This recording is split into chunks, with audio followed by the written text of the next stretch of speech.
철학을 가장 어렵게 우리에게 만든 장본인, 범인이 바로 여기에 있습니다. 우리가 바티칸에 가면 아테네 학당이라는 아주 유명한 그림이 있습니다. 이 그림에서 가장 크게 나온 남자, 헤라이클레이토스입니다. 헤라이클레이토스는 이 철학이란 개념을 불에서 근원한다, 로고스에서 출발한다라고 어려운 말을 하기 시작했습니다. 그곳 에페소스로 갑니다. 벌써부터 어렵게 만든 장본인 헤라클레이토스의 도시 에페소스로 갑니다.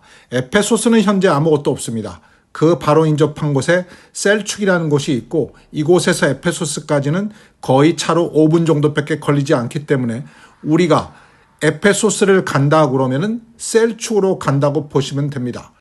이즈미르에서 에페소스 가는 길은 해안길을 따라가는 경우도 있고 내륙으로 가지만 경치 하나는 아주 좋습니다. 또 이 에페소스는 아르테미스 신이라는 유명한 여신이 있습니다. 세계 7대 불가사의 중에 하나인 아르테미스 신전도 바로 이 에페소스, 지금의 셀축 가장자리에 위치해 있습니다. 그것은 에페소스라고 표현할 수 있습니다.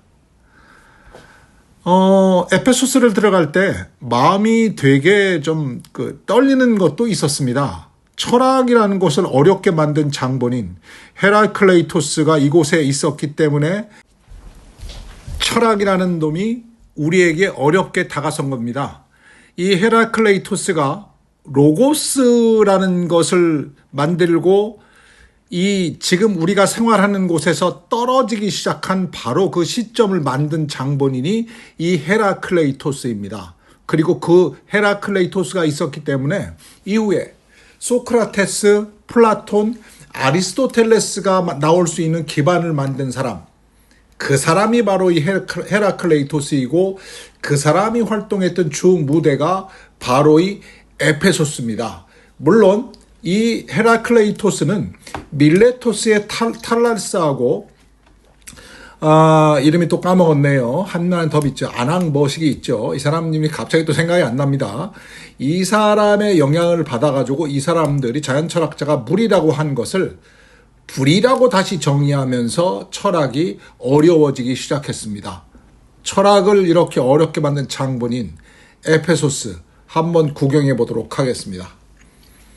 처음에 에페소스에 들어가서 에페소스를 마치게 되니까 이런 성곽 쪽으로 이렇게 안내를 하더라고요. 여기는 에페소스의 그 시내에 있는 유적지는 맞는데 우리가 생각하는 에페소스의 유적지는 이거보다 엄청나게 크고, 이거는 비잔틴 시대, 그 이후 시대에 만들어진 그 성곽입니다. 여기서 차를 세놓고 한번 한 바퀴 쭉 돌다가 아래쪽에 있는 그 에페소스 박물관까지 걸어갔습니다. 이 인포메이션 센터가 있긴 있었는데 안에 사람이 없었습니다. 에페소스는 셀축이죠. 우리가 셀축이라는 지명으로 갔는데 예전에는 여기까지 포함된 게, 에페소스 박물관이 저 아래쪽 언덕 아래쪽에 있거든요. 여기까지 포함된 지역을 우리가 구 에페소스라고 우리가 바운다리를 만들었다고 하더라고요.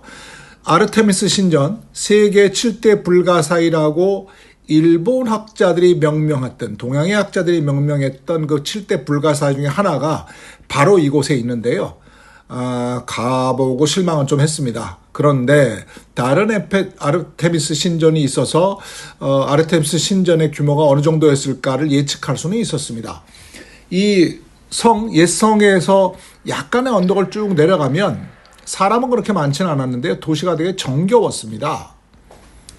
왼쪽에는 공터가 있고 오른쪽에 나오는 것이 바로 에페소스 박물관입니다. 셀축의 한쪽 끝에 위치해 있고 에페소스까지 여기서 차로는 5분 10분이면 에페소스 유적지까지 도착하는 곳입니다.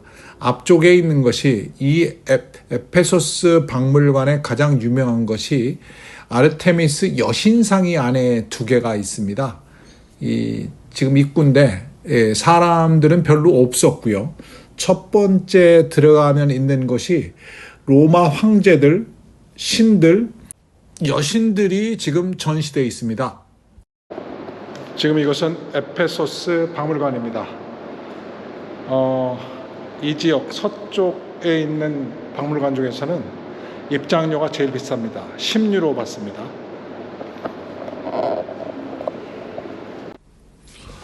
뭐 제우스 두상 같은 것도 전시되어 있었고요. 철학자들, 황제들, 그리고 여신들의 두상이 쭉 전시되어 있었습니다. 그래서 이게 그리스라는 사실을, 그리스 문화권인 사실을 여실히 느낄 수 있는 첫 번째 대리석 홀입니다. 이게 마르크스 아우렐리우스 황제입니다. 첫 번째 대리석 홀 두상이 많이 전시된 곳을 지나가면 이제 그 그리스의 반신상이나 아니면 신상 같은 경우, 그리고 여기에 그리스의 신상은 이집트의 신상과 달리 이집트의 대부분의 신상은 동물의 얼굴을 하는 것이 더 많았거든요. 근데 그리스의 신상들은 바로 이게 사람의 얼굴을 그대로 했다. 사람을 근본으로 삼았다는 것을 볼 수가 있습니다. 이 다음 유튜버에 올릴 것은 에페소스 유적지에 대해서 올릴 건데요. 여기 있는 대부분의 유적들은 에페소스가 상당히 넓은 고대 유적지가 그대로 보존되어 있습니다. 그 에페소스에서 발굴된 유적이 거의 대부분 이쪽에 있습니다. 지금 보시는 것은 고대 도서관 중에서 셀수스 도서관이라는 곳이 현재 에페소스의 유적지에 있는데요. 그 유적지에서 발견된 신상들, 두상들, 조각들이 조금 여기 전시되어 있는 것입니다. 그 나름대로는 대단히 역사성이 있고 그리스보다 더 그리스적인 조각들을 보실 수가 있습니다. 우리가 대부분 착각하고 있는 것이 로마의 유적을 보기 위해서는 이탈리아를 가야 된다고 생각이 되는데요. 물론 이탈리아에도 로마의 유적이 대단히 많이 남아 있습니다. 하지만 에페소스처럼 로마의 유적지가 거대한 구역으로 남아 있는 것은 여기가 세계에서 가장 큰 유적지 중에 로마 유적지 중에 하나입니다. 이곳에 있으면 마치 로마의 그때로 돌아간 듯한 느낌을 받고요. 우리가 바티칸에서 보던 로마의 조각들과는 좀 다른 느낌을 받습니다. 바티칸보다는 훨씬 이전의 거죠. 이 다음에 있는 것이 이 말씀드리긴 좀 애매하지만 여성의 생식기를 거칠게 표현한 고대 지중해의 역사 시대에서 있었던 것들이 발굴된 것을 지금 여기 보존을 하고 있습니다.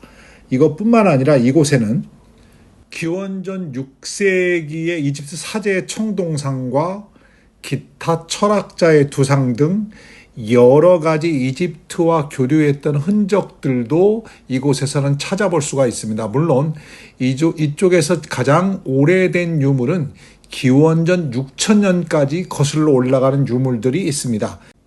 동쪽의 위측에 있는 차탈레 회옥이 기원전 7500년 전, 그리고 더 동쪽에 있는 göbekli tepe, 카라한 테페가 기원전 10,000년 전이기 때문에 그 역사들이 이쪽 에페소스까지 와 있었다고 판단을 하고 있고요.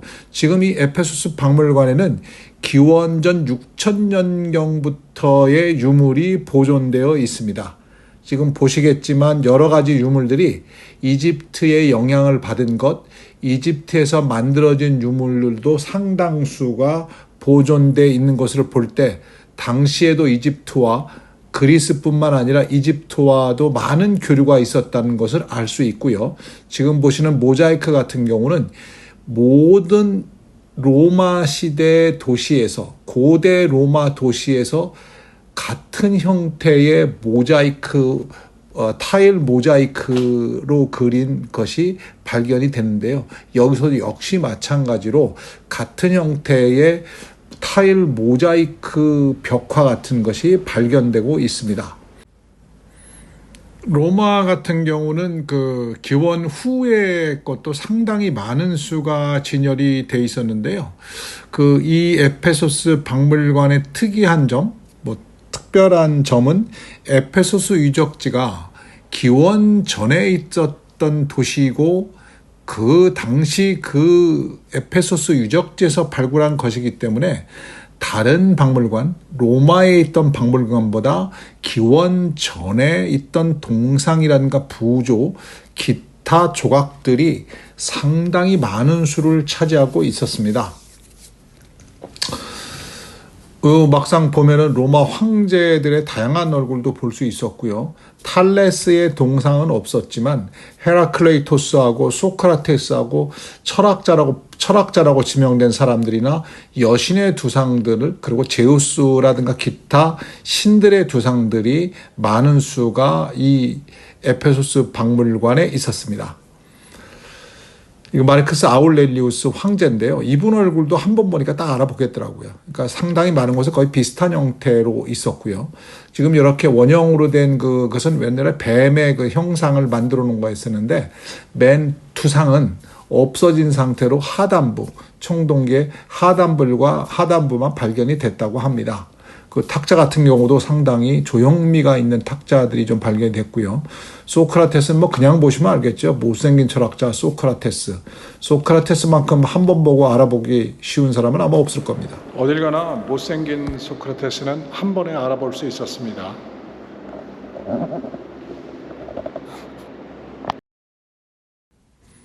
네, 이렇게 대리석관을 통과해 가니까요. 그 당시 에페소스에 사용하였던 그 동전들이 쭉 있었는데요. 에페소스는 상당히 중요한 역할을 합니다. 제가 서두에도 말씀드렸지만 이 밀레토스의 탈레스라든가 아낙시모르스가 현실 정치에 직접적으로 참여했다고 그러면, 이곳에는 헤라클레이토스 같은 경우는 정치에 참여할 수 있었는데도 불구하고 정치를 등한시했다고 합니다.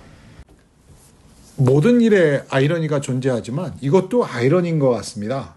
오히려 탈렉스와 아낙시모르스 같은 경우는 현실 정치에 열심히 참여했는데, 헤라클레이토스 같은 경우는 실제 왕족이기 때문에 제사장직을 할 수 있었다고 합니다. 그런데 이 사람은 제사장을 때려치고 동생에게 넘기고 철학으로 가서 이것을 세상 만물의 근원은 불이라는 거, 로고스라는 것을 만들면서 이 밀레토스 학파에서 다른, 좀 약간은 점층됐다고 할 수 있죠. 왜냐하면은 만약에 밀레토스에서 탈레스가 주장한 것으로 끝났다면 소크라테스가 나오지 못했을 겁니다.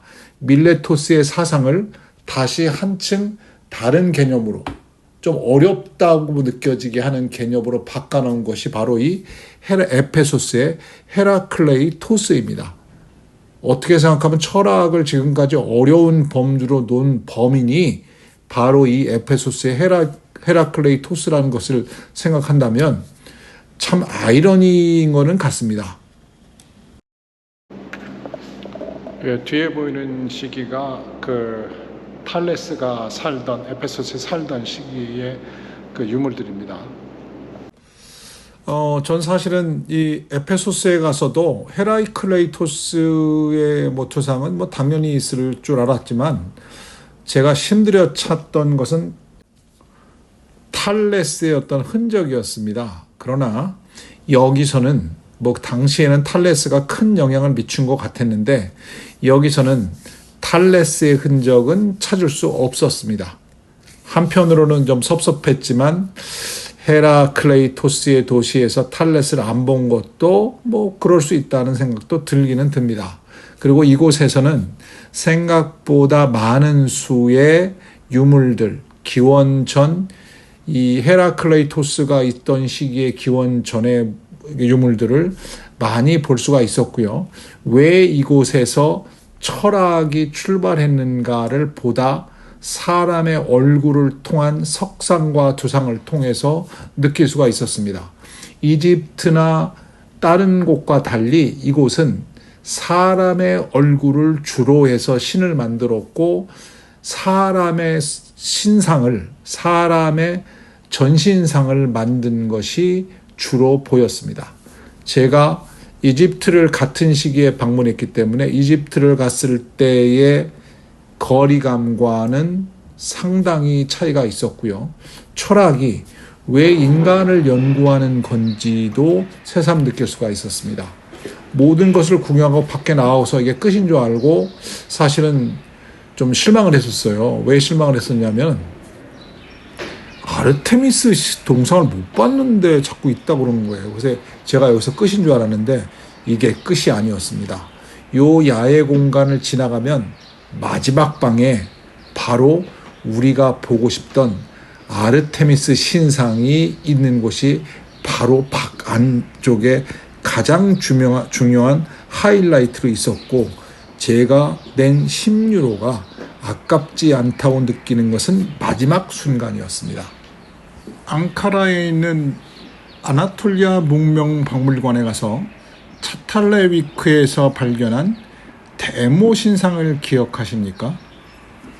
이 데모 신상의 지금 저 모습이 지금 5천년, 6천년 후에 바로 이 에페소스에서 그리스의 아르테미스 여신이 이쪽으로 넘어와서 그 대지의 신이 된 거라고 보시면 됩니다.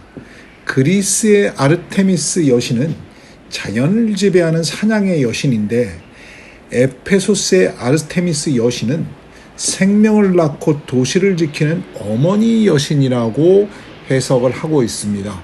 그것은 차탈레 회육에서 발견된 방금 보여드린 대지의 여신, 그러니까 데모 신상과 같은 역할을 하는 게 바로 에페소스의 아르테미스 여신입니다.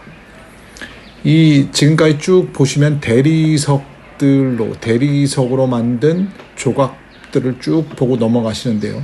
이 밖에 있는 조각들은 로마 시대, 대부분이 로마 시대에 있던 조각들입니다. 그 조각들이 야외 같은데, 야외는 아닌데 야외더라고요. 이 위가 가려지지 않은 곳에 이렇게 지금 전시가 돼 있고요. 석관도 있습니다. 이렇게 전시가 돼 있는 홀이 거의 박물관이 끝나갈 무렵에 있고요. 안이 또 있는데요. 안쪽으로 들어가서 이렇게 좀 기원전 유물들, 또 비잔틴 시대에 발견된 유물들이 쭉 전시되어 있고요. 이런 거 같은 경우도 상당히 특이합니다. 우리가 아나톨리아 문명 박물관에서 차탈레 회육에서 만났던 유물들과 거의 흡사한 유물들이 보존되어 있고요. 그리고 좀 놀랄 정도로 큰 거인 신상도 있으면서 그걸 지나가면 바로 이 아르테미스 여신이 있습니다. 이 아르테미스 여신에서 아래에 있는 것이 보면은 보통 사람들이 저게 여자의 유방이라고 착각을 하시는데, 그건 아니고요. 그 당시 저게 이 에페소스에서는 황소의 고환을 저렇게 다산의 상징으로 삼았다 합니다. 그래서 그리스 로마에 있던 아르테미스 여신과는 달리 이쪽의 여신들은 다산의 상징으로 황소의 고환을 저렇게 주렁주렁 달고 있는 형태의 아르테미스 여신을 섬겼다고 합니다. 상당히 저 아르테미스 여신을 본 감동이 상당했습니다. 매일 책으로만 세계 7대 불가사의, 물론 동양의 학자들이 정리한 거지만 세계 7대 불가사의 아르테미스 신전을 듣다가 아르테미스 여신을 유일하게 직접 여기서 목도하였습니다. 그리고 이 조각들이 지금 화면으로 보니까 작아 보이는데 대단히 큽니다. 저게 있을 정도가 지금 여러분이 다음 이 회차에서 보실 에페소스 유적지에서 발견된 것들인데요. 상당히 놀라울 정도의 규모입니다. 그리고 이게 끝나면 이제 에페소스 유적지를 갈 건데요.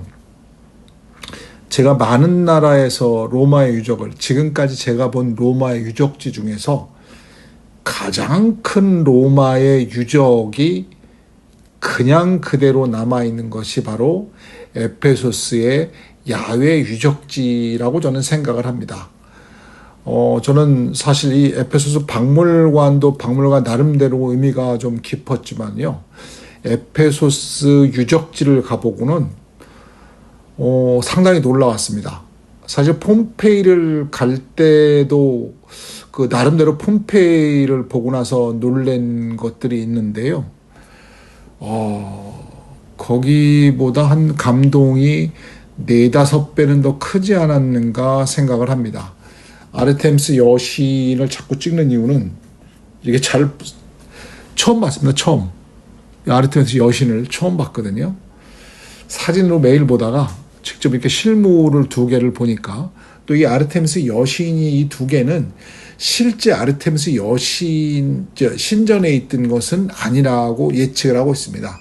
그 신전에는 상당히 거대한 게 있었고 그 신전의 복제품을 만들어 놓은 것을 발견했다라고 지금까지 학자들은 생각을 하고 있습니다. 에페소스 박물관을 나서서 다음 회에는 에페소스 유적지, 거대한 유적지를 올리도록 하겠습니다. 감사합니다.